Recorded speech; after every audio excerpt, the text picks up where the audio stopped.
going, oh no, I was just crazy. So all in all, the nice people yesterday did my washing. I'm going, please, if that's all right.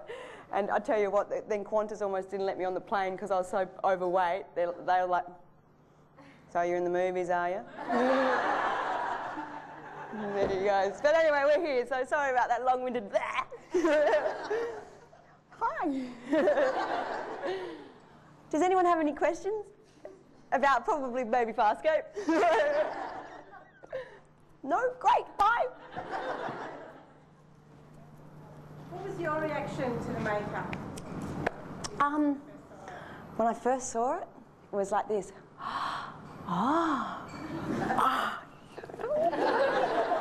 I loved it. It was awesome. I think it's so cool that you can. Dark crystal was one of my dreams. I'm fascinated by fairies and creatures and critters and all that kind of world, and often get the two very blurred, which is, you know, what's reality, what's a dream, what's a not, and. So to walk in and to sit in the makeup chair for 5.5 hours, and they just kept putting layer upon layer, and the designer at the time was this great lady, and she had seen the audition tape, and she had designed the makeup around my face. So that's how it kind of sat so well in the first series. Like it was really amazing. And then we put the contact lenses in, and you guys, some of you probably know because I've seen a few familiar faces, but I was so buggered and delirious by the time that we got on to actually shoot the camera test. And they said, oh, just pop these ones in, and they were just test ones, and they looked black, but they're actually kind of ink blue, but they didn't have a clear hole in them.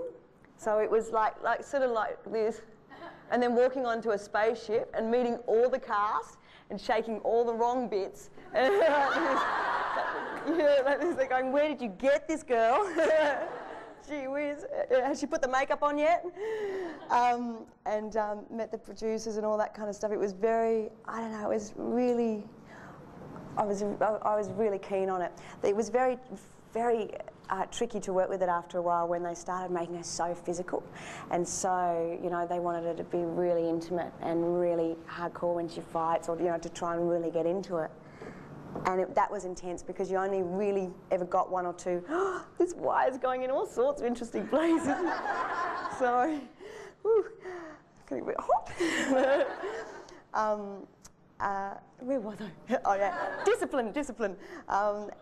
You'd only really get a couple of goes at it. So, and being a theatre trained actor, you know, you have the script for a month or 2 months, and you let it rest in your belly, and you feel really comfortable with it. And if another actor mucks up, you can still, you've got a good ebb and flow that you can pick yourself up from. So that was a real good learning. But you got a lot for free as well. So if I stood there and just stood there, everyone goes, oh, and I'd practice at home and stuff and doing all this stuff. And my roommate's coming going, what are you doing? Jesus, what's going on? Have a drink. Hey, Adam.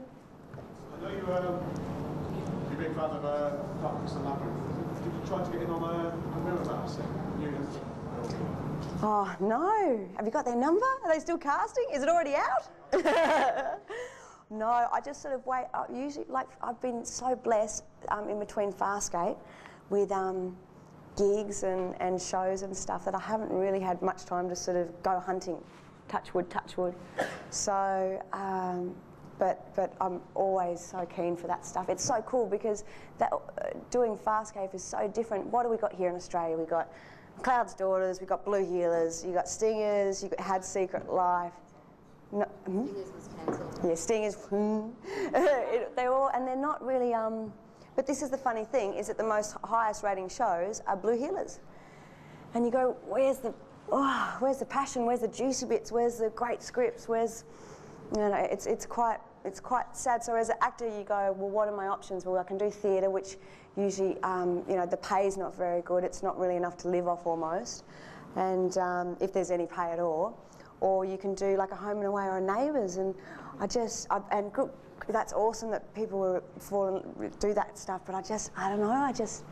I've been on a few shows now where you get on and it's just autopilot and people going through the motions, which is cool too, but I think that I scare a lot of people when I cruise in because I'm like, all right, my name's Gigi. Now, in this scene, like this, what should we do? Where should we go with this? How are we gonna play with it? And it's a bit threatening sometimes, I think, when you've got a guestie that comes onto your show and it's like, So that's why this film's been a real cool blessing, really awesome blessing. Yeah. I saw your episodes of Stingers. Really to check out everything. What is it? It's nothing to do with me. I don't know why they keep casting me like that. Horrible people. But I love them because they give me a job. Hello.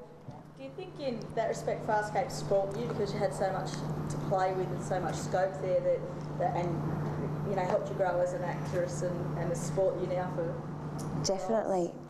I like it's and also because it was an American show, you were very well looked after, even though I've never ever worked those hours before. Like 4 years of 16-hour days, and by the end of it, you're just living in a different world. And also every time you look in the mirror, you're a creature. You get up in the middle of the night and they pick you up at 4 a.m. in the morning, then you sit in a makeup chair and they zhuzh you up, and then all of a sudden you're on set and you're an alien. And then you get off at lunch and you like go to the loo, wash your hands, and you're like, oh, Jesus, hard night, and on you go. So it's quite interesting, like when Ginny and I connected a lot like that with the whole identity issue. We were going, do you wonder why we're having small identity crisis?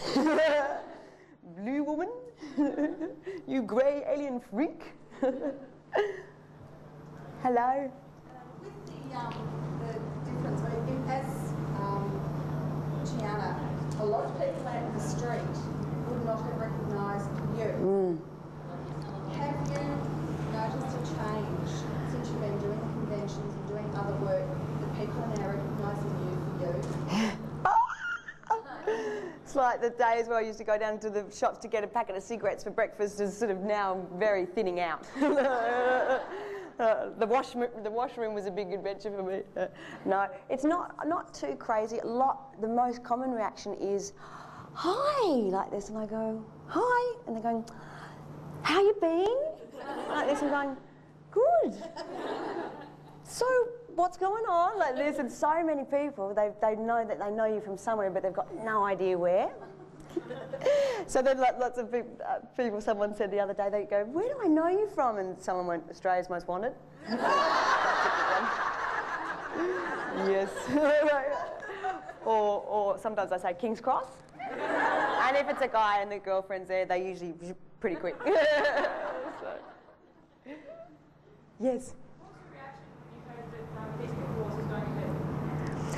Oh, so awesome. I found out in Burbank. Fans told me. I had no bloody idea. I'm going, oh, I wonder who's going to play Gianna. It's probably the girl with like bosoms. Shit. I don't like, whoa. It was awesome. Peacekeeper Wars was hardcore for a lot of us, I think, because we were so excited about it and everyone put so much into it, but it was such a tricky script to shoot. Like when it was night 1, night 2, and oh my, it was. They got like the 12 best or the 5 best. I don't know how many casts all up there were in the end, but all the creme de la creme, like cameos and actors that you go, oh yeah, when they appeared on the show, you remember them, like the Grunchlicks and like real cool people to play with. And then you had the Scarons, and they had such a combination of, Dren hot, I should say, members, and then these really intense. Then it was like trying to solve everyone's story through 4 hours or 3 hours. It was like trying to fit a whole series into that time.